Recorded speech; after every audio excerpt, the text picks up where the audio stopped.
Hi, I'm here with Ian from Argyll Etkin. Argyll Etkin specialise in royal memorabilia and postal history, and you have a fantastic example here, Ian. Could you tell me a little bit more about it, please? Yes, we do. What we have here is an example of the first stamp in the world that was issued by Great Britain in 1840. It's a penny black. It's used on its original envelope, and you can see how it has a portrait of the Queen in the top right-hand corner, just as though we send stamps today. The interesting thing about the stamp is that it does not have the name of the country on it, because we were the first country in the world to issue stamps, so there was no need to put the name of the country on. And this, in fact, is a tradition that has continued to this modern day.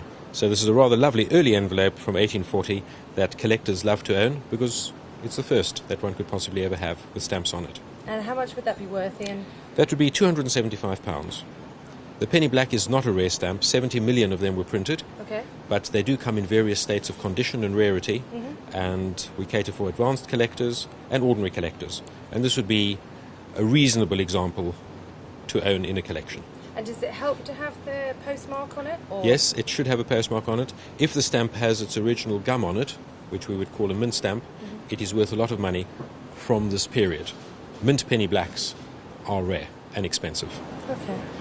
And then generally about your business, Argyll Etkin, can you tell me a little bit more about Yes, where the business. Yes, we are based in central London. The business has expanded in recent years to include the history of letter writing and royal memorabilia, because we cater to. you can see around us. Yes, we cater to collectors, and it's all part of the same approach to the world. We deal with people who form collections around various subjects and themes, and the royal side is certainly part of it. We have photographs, we have autographed letters, we have presentation items. And we also have in here a very, very interesting letter. Can you tell us a little bit more about it, please? Yes, the letter is written in 1914 by Prince Albert, who became King George VI. This is at the start of World War I, and he's in Aberdeen Nursing Home. And he's writing to Canon Shepherd at St James's Palace, complaining that he's just had an appendix operation and wasn't feeling very well. But of course the letter would have been signed Albert, not George. He only became known as King George upon acceding to the throne. Otherwise he was known as Albert or Bertie in the family. And over here is a particularly rare photograph, full-length photograph of the future King George VI, and he has signed over here Bertie, 1930. This photograph would have been given to a member of the royal family. It was certainly not for presentation to the public in this format.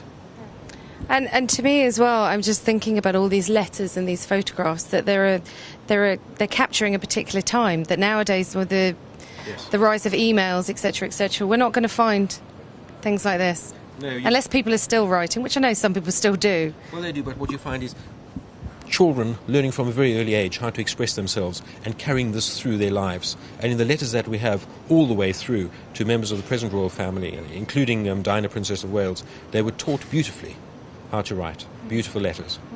And collectors love these things because this is the closest you can come to the thinking of somebody. And these letters were never written with an eye to history or to publication.